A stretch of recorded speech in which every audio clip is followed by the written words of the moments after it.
what's going on, y'all?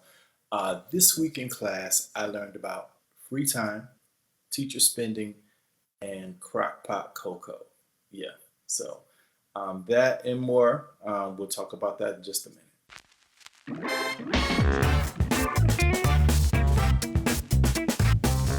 What's going on, people? So, Michelle Allen, um, uh, if you don't know, this week in class is me chronicling my journey as a first year second grade teacher. So every week I talk about the things that I learned in class. I don't, I feel like, of course, every job, you learn something, you can gain something, it can be an experience, but definitely as a teacher, because of the way that we're interacting with people, and you know what? Maybe because it's a learning environment, you're going to learn even though you're the one doing the teaching, right? So those are kind of my thoughts on that.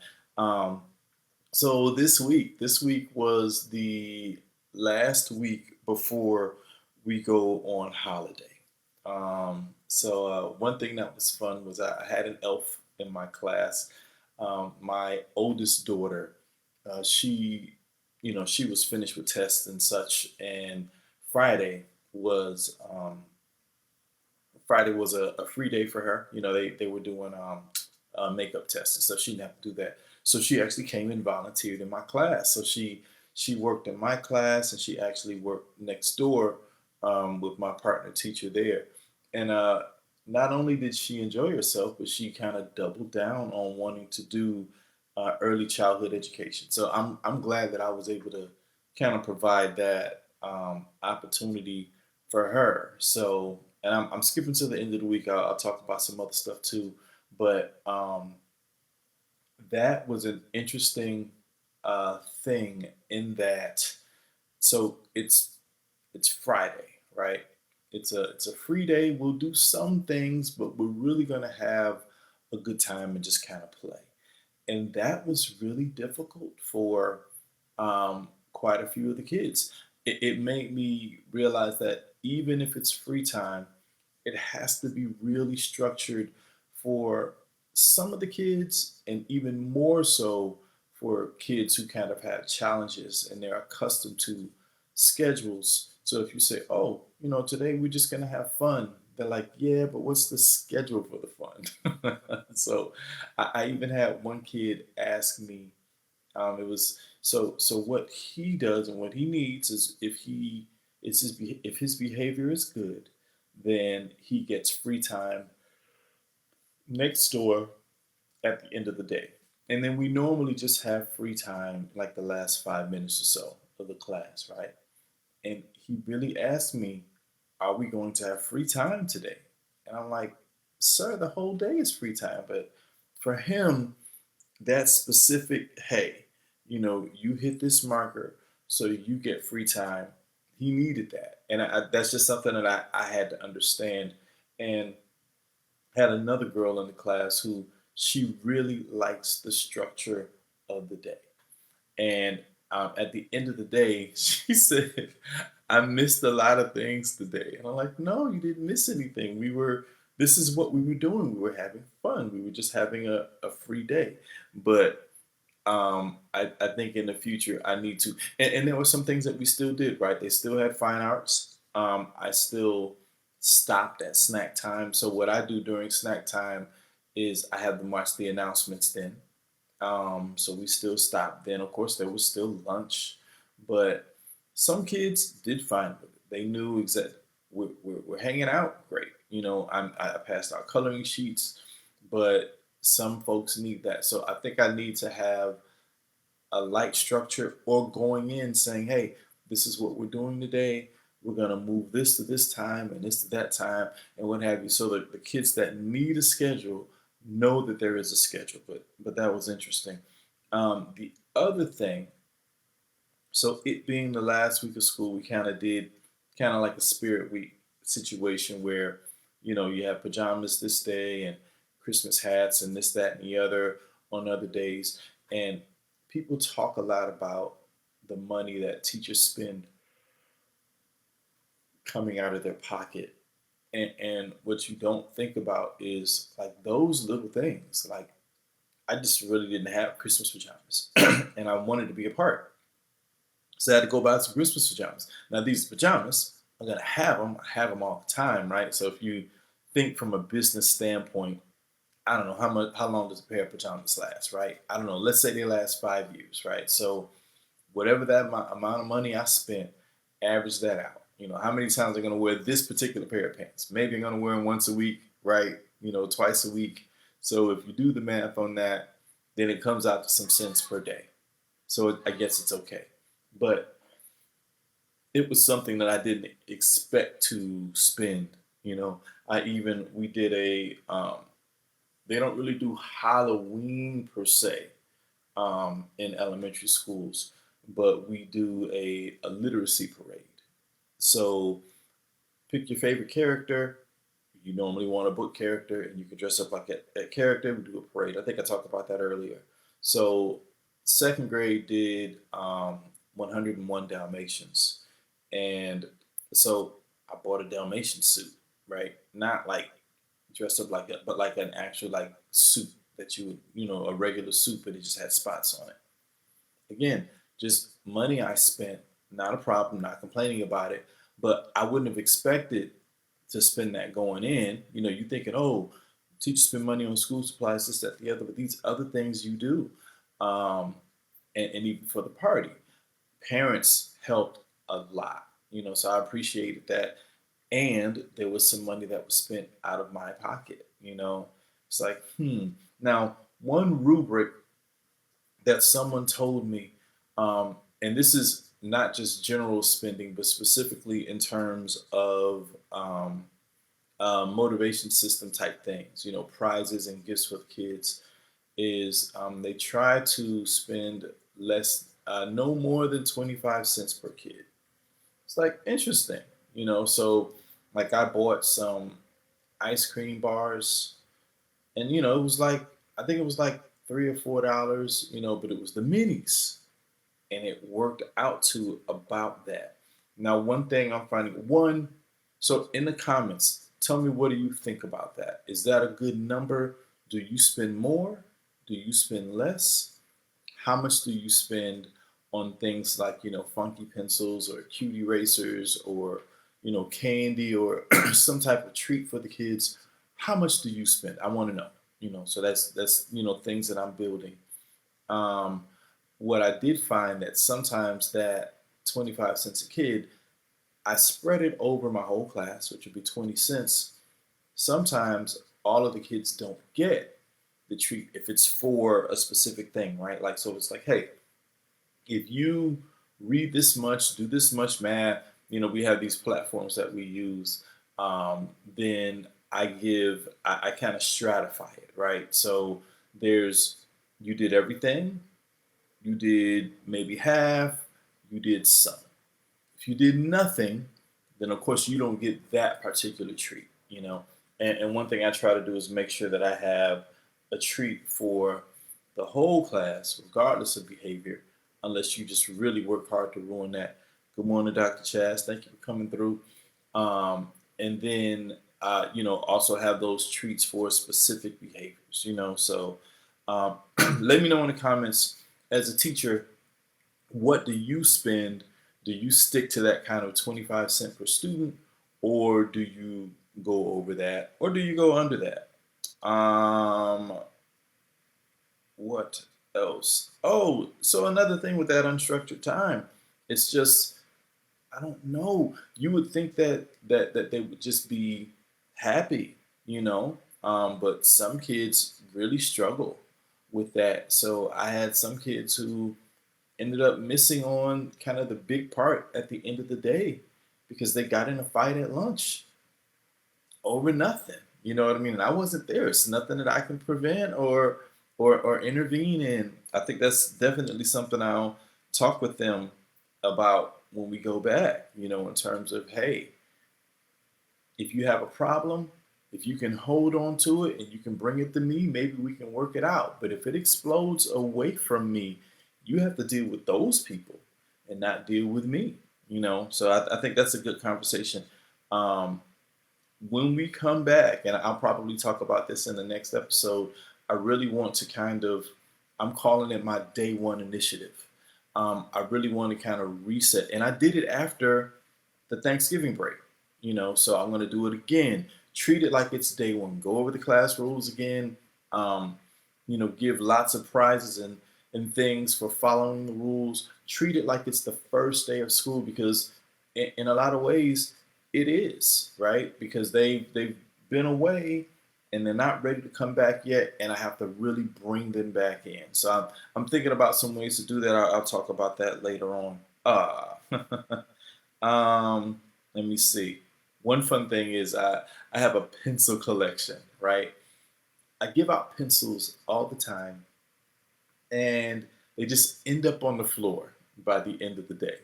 So I normally reward one kid for picking up all my pencils and giving them back to me, and I keep them in my desk. So now, when someone says, "Can I have a pencil?" I'm pulling it right out of my desk. I'm not even pulling from the new supply of pencils that I have. So I'll do that until pencils. Somebody made a suggestion to me because I was letting the kids sharpen their own pencils, which maybe they can. Some of them do better than others, but I do notice like they'll do things like, so I have an electric pencil sharpener. You know how you go. You take the pencil, you stick it in there a little bit so it bites into it and you get a sharpened pencil. I have kids doing goofy things like sitting it there and just letting it run, for 20, 30 seconds. And a teacher told me, don't do that. Don't let them use your pencil sharpener. It'll last forever if you do it. If they do it, they're going to destroy your stuff, which I know children destroy things. Sometimes on purpose, sometimes unintentionally, just being kids. So definitely when I go back, I got to move my pencil sharpener over to me. And Mr. Allen, I need to sharpen my pencil. Bring it to me. I'll do it. You know what I mean? Even if it's I sharpen pencils at the beginning of the day. It's something to consider. Like maybe I could tell them at the end of the day, make sure all your pencils are accessible to me, and that could be an afternoon or a morning thing I do. Pencils are already sharpened; they don't got to do that. That's a thought. I don't know, not that, and I just made that up, so I'm thinking about it. Um, Handwriting. So I've always gotten shade from like my mom and my wife about how bad my handwriting is, and it is what it is, right? But now I'm getting it from the kids. Like, what does that say? What's that letter? I'm like, you know what? I'm curious, and let me know if you know if there is handwriting practice for adults. Now, I know I could just write, but almost like the things that we give the kids with the that gray paper with the big lines, you know what I mean? And you kind of practice your lettering. Is there a way for me to improve my lettering? Is it even possible, right? Is it something that's calcified? And is it impossible for me, for my penmanship to be better? I really don't know. So if you know, if you have a recommendation, because I mean, it's bad, but it doesn't matter, right? In the world that I've lived in, because normally I'm writing just for me or I'm typing or texting. So penmanship really hasn't been a concern for me. But now, since I'm writing for other people, I really have to make sure that I write the right way. So let me know what you think. Let me know what you got for that. Um, so just on a slightly more serious philosophical tip, I I'm really buying into the idea of creating the world that I want to live in, and I'm doing that by I want more of a connection to my coworkers and my teammates. I have it with some, and I don't have it with all. And this is something that I used to be a lot better at because I did it. I had to. I was in situations, social situations, and sometimes people didn't get along. And I'm like, well, I don't want to be a part of that, but I want to get along with everybody.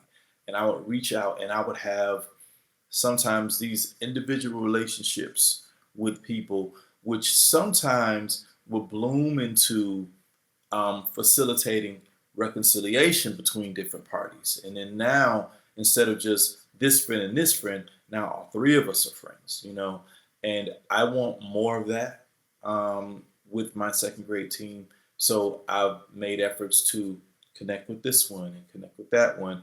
And it doesn't matter that um, what I want doesn't exist.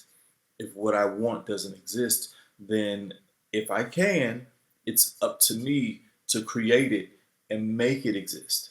So listen, I would admonish you to do the same in whatever your space is. Sometimes your world is not there, so it's up to you to create it. So that's one of the things that I'm um, doing.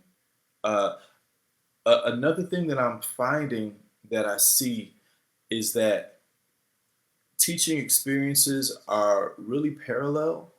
A lot of the same things happen in different classrooms, and if we don't really have a team, then we don't always know.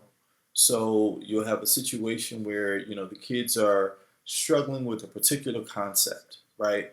And you just think it's your kids, but then if you find out that it's two or three other classrooms are having the same thing, then it's like, oh, okay, maybe the way we're teaching it, and if you're all teaching it the same way, maybe this isn't best. And I've even seen teachers give recommendations like, oh, my kids were struggling with this concept, and I did this, and they liked it, and I've seen that happen where just kind of you're just talking and it pops out. But it'd be great if it were more intentional. Like, hey, you're teaching rounding. What works in your classroom? You know, what works in your classroom? Is it working at all in your classroom? If we kind of figure those things out, then maybe we can kind of work, a little bit smarter, and not so hard. Um, So I didn't expect it at all. But we're coming up on a holiday. We got to shut things down, and holiday party. Quite a few kids brought me cards and gifts, from their parents. That unexpected and really sweet, and just one of those things that makes you say, okay, somebody sees what I'm doing and somebody appreciates it, and that's pretty awesome. That's pretty awesome. Like I say, I did not expect that at all, but definitely appreciate that. Oh, one thing I've heard, and one thing that I have to remind myself is that, and I've seen it in a way I'm going to tell you in a second, is that bad behavior by your children is not personal. It really has little to do with you and more to do with how they're feeling in the moment, what they may have brought from home, what they may be struggling with. But it's not about you. So I have kids who just act crazy all day. At the end of the day, they give me a hug because I'm not doing anything to you. This is how I feel, and this is how I'm going to act, and it is what it is. Um, Also, my job as a teacher to kind of dig into and learn these children so I can turn them around when possible. But I can't take these things personal because 98% of the time it is not. It has nothing to do with me, and I think that you knowing that can make it easier to get through the day, and it also makes you interface with kids differently. I so um, yeah, I can remember being in high school and doing, I don't know, like maybe I didn't do a lot, so I'm trying to figure out what I did that got me in trouble, that got home. I don't know if it was skipping class, that wasn't a thing, but whatever it was, I can remember my mom just being so upset and being like, you know, you know, kind of like, why would you do this? And, kind of, why would you do this to us? Or What were you thinking? And my answer in my head was always like, I wasn't thinking about you at all. I wasn't doing anything to you. I was just doing what I was doing at school. And as teachers, understand that 99% of the time, this child is not doing anything to you. This child is simply doing what they're doing because that is what they want to do at that moment. And if you learn how to address that behavior as apart from you, and you learn how to turn it around, I think it lessens your emotional payload. Because as teachers, we will carry things and will carry hurt when you don't even have to. Like no one actually did anything. It wasn't their intention to do anything to you. It was directed at you because you're the authority figure, but they're not vested in hurting your feelings.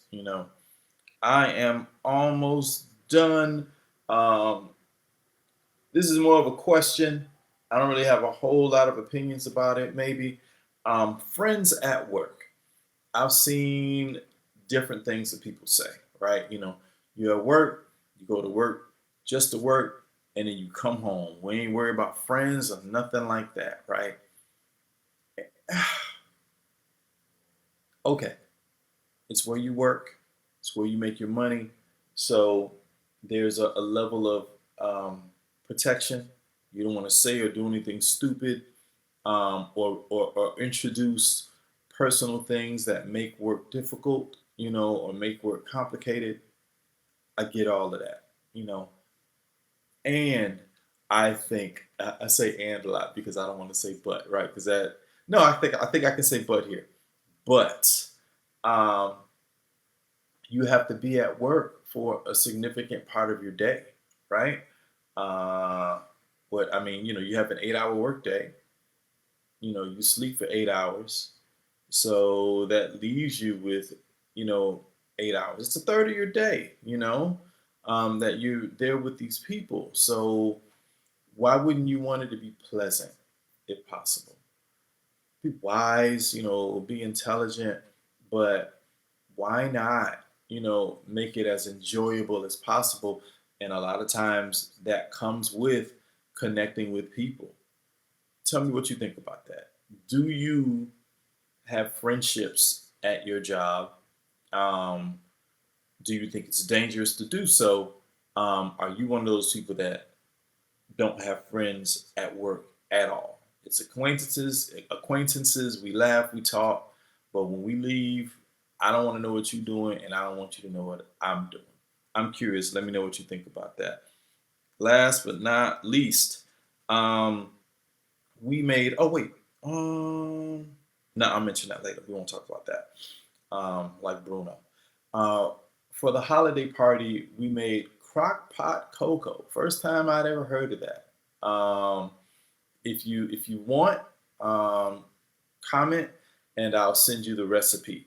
But basically, you got evaporated milk or condensed milk.